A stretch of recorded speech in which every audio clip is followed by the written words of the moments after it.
Well, hello everyone. This is Jeremiah Augustine. Live in Hilo, Hawaii, Big Island, where the lava and the volcano is flowing like no one's business. Had a friend on YouTube comment, and Metallican is his name, or his username, and he wanted to kind of see what my settings were for my Mesa Boogie my Mark series basically. And so he runs out of a bias amplifier. He uses the Mark II C Plus that comes with the bias amps. Again, bias amps is really cool. It's a nice way to play, headphones on or direct to the board. There's pros and cons to it as well as far as a live amp. But I just wanted to run through the bias amp settings that I have. Oh, can I flip it? Okay. I am using the Mark II C Plus on this one. So I'm just gonna run it down.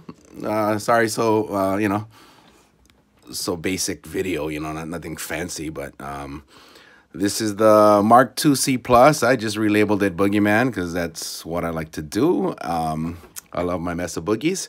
And here is the settings I have on it to kind of get me as close as I can to my real Mesa Boogie amps. So on the gain, we got, what is that, like 7.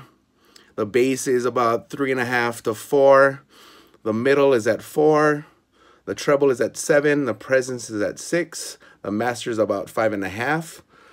As far as what I'm using in a preamp, I have these preamp settings here, which is, sorry, it's so shaky, but there's a glare. Here, let me hold that there. So I'm using the 12 AX7s on the tubes, the preamp tubes. The pre-mid, the pre-highs is down. The other two are up. Here's about where the low shelf, middle shelf, and high shelf is. Here's the gain knob stages that I'm at for my distortion. You see the distortion is a little bit higher. And the tubes are brighter. So when you actually get into bias amps, and the tubes are not going to be as bright as that unless you raise up the distortion. And tube stages is at 4. 5 sounded a little dirty to me, and the gain knob right there on the left, right there. Okay, I got it a little bit hotter than hot. The bias adjusts from what it comes stock. The post, the mids, here's all my settings for the low, middle shelf again. And let's move on to the next one. I do not use the EQ. Let's go to tone stack. I am on the Boogie Tone, American tread plate. And here's the settings for that. Okay. Then here is my power amp section. I have it on the metal power amp. It's single-ended. And no, single-ended. It's on push-pull. The master knob, there's the distortion settings. I'm using the 6V6 GTs. It had a little bit more soak in the distortion to me out of all the other tubes. And again, I'm running it really hot on the bias adjust. Here is the presence and the resonate. Okay. Transformer. Here we go. I am using the dynamic preset. I got the 5Y3 GT. Rectifier tube in there. Sounds the best for the sound I'm going for. Here is the input ratios, attack, release, and compression. Here's the output setting. I'm using the fat style transformer, which is actually what's in the Mark II C Plus and the Mark III. Okay. And the cab that I'm using is I believe this is the Mesa Boogie cabinet. The vintage 30, right? I believe so. I'm using the 4x12 tread plate cab. This is my level settings, the mic placements right here, right on the edge of the cone. Using a 57 mic, and that's about where I have it set away from the speaker. And I do not use the out EQ. So that is my bias amp presets for my Mark II C Plus. Again, it works for me. Sounds really good on my studio monitors.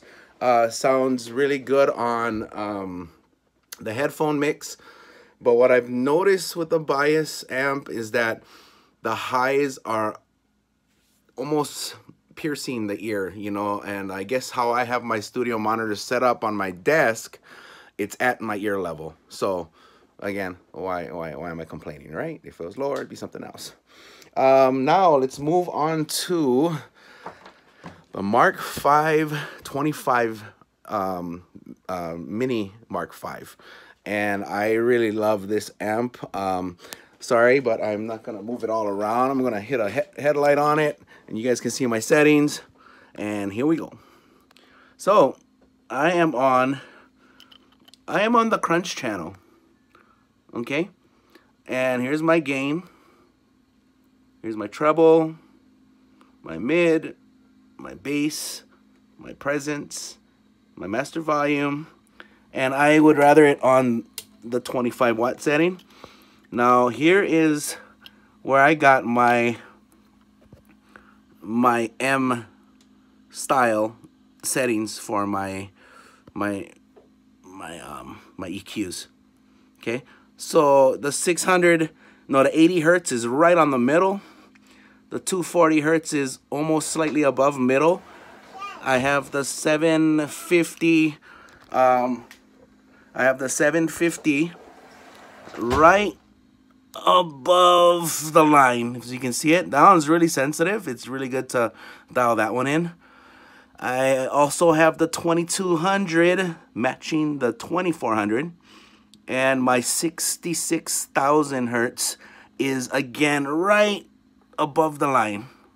Okay, I have my EQ setting on, and that is my Mark V 25 amp setting. I like that setting for my distortion.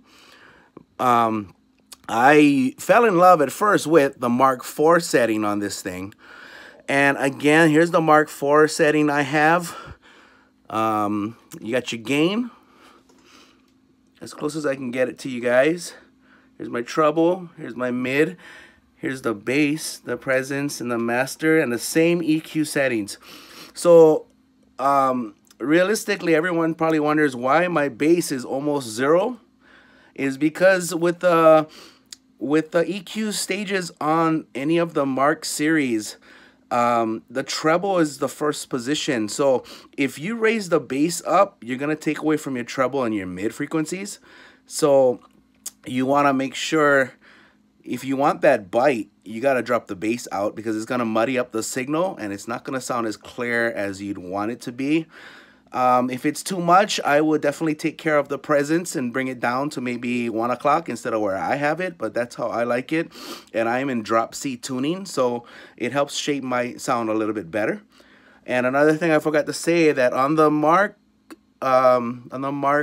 V 25, the crunch setting, see, when you go into the mid, once that mid passes 12 o'clock, it's a whole nother world of distortion, gain, beauty. I mean, it totally changes the amp and how it works.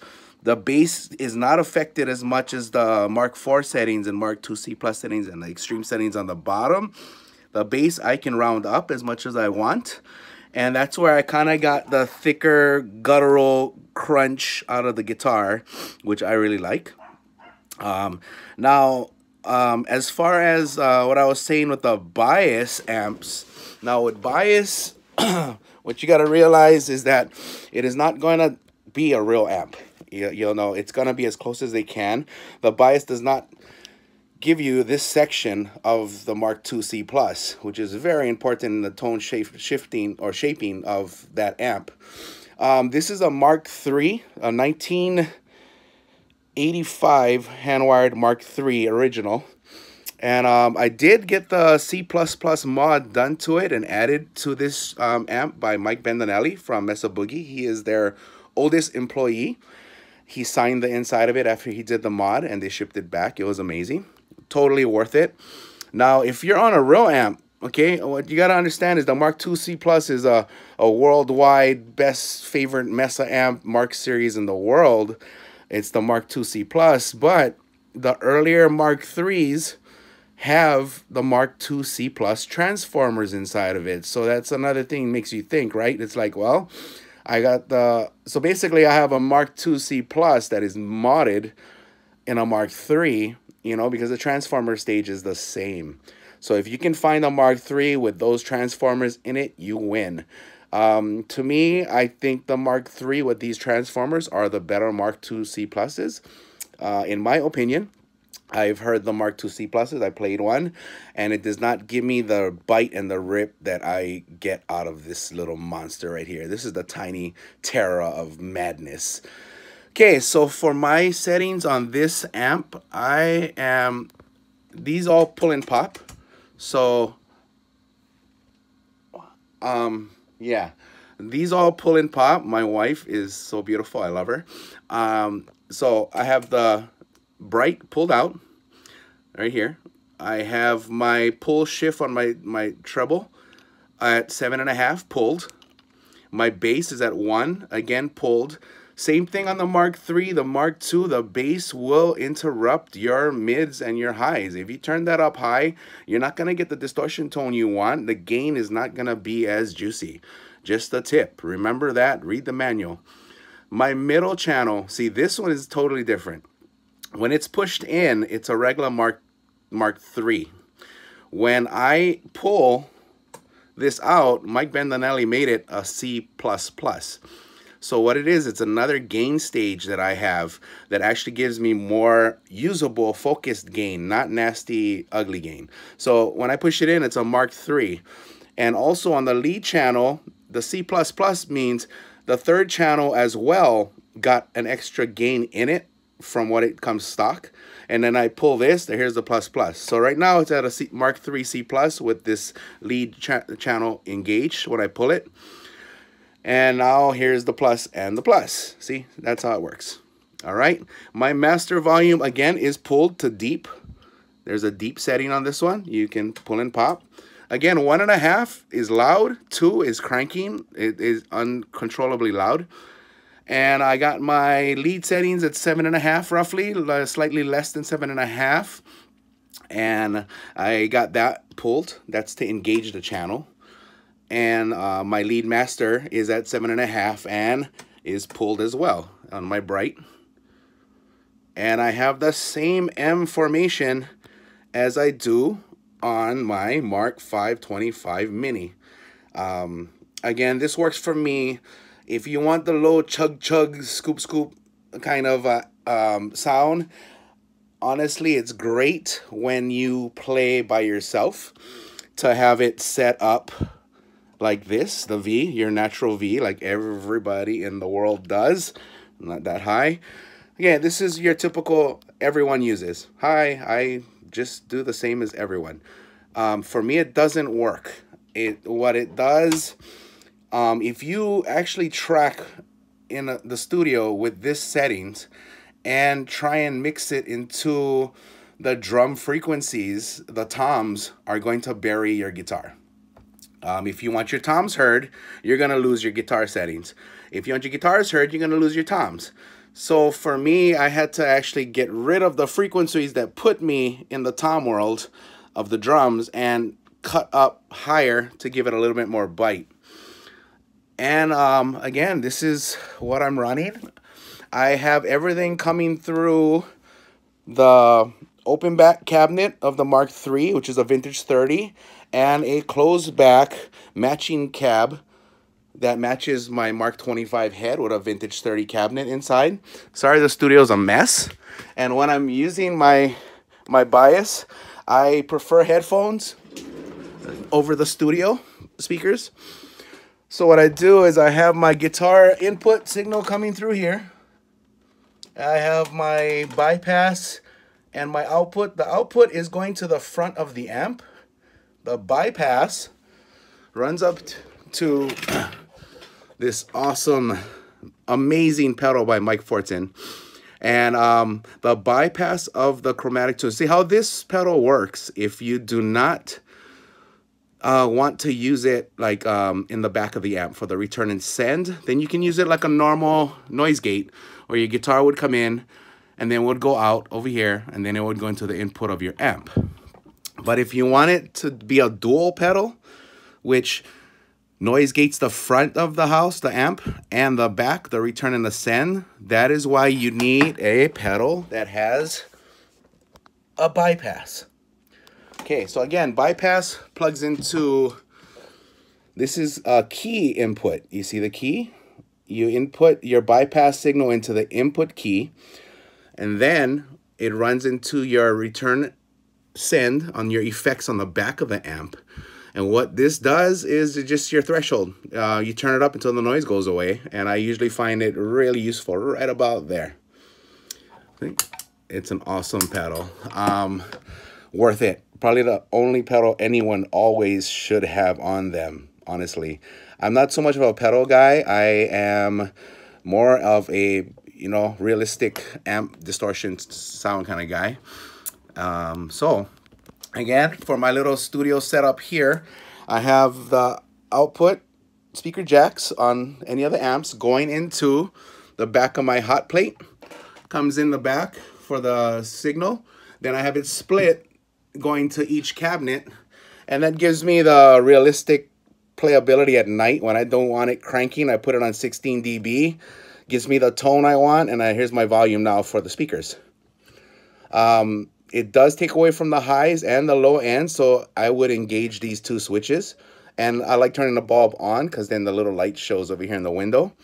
If you want to use it as a real amp, again, you just put it back to 0 dB. A great product as well. So hopefully this helps. Metallican, I hope this helps out, buddy. Just wanting to give you a real rundown of what I'm using. And, you know, again, the bias amps is a great product, but it does not do the same as a real amp, of course, common sense, right? But what you get out of the real amp, you actually get the pump and the push of the speakers and the power behind it and all the tubes that are in there. Straight tracking to your board, great. Bias amps is great. You can play around with things, you know, and right on. Thank you guys for watching this little YouTube live. This is the first time I do one. We'll see how this goes. And if you guys have any questions on any of the gear I have, the amps I have, the guitars I play, please feel free, put a comment down there, subscribe, like, and let me know what you guys are wondering as far as what I can help you with mentally. I've been doing this for over 20 years. I can pretty much comfortably say I know what I'm talking about. And if you guys need help with tone, guitars, strings, pickups, toys, you let me know. But thank you guys very much. I hope you guys have an awesome day. Peace. And let's see how to end this video, right? That I got to figure out yet. So how do I end this? Okay, let's show it on something else and figure this out. Okay, so I think I'm done. How do I do this? How do I do this, guys? Okay, I'm done.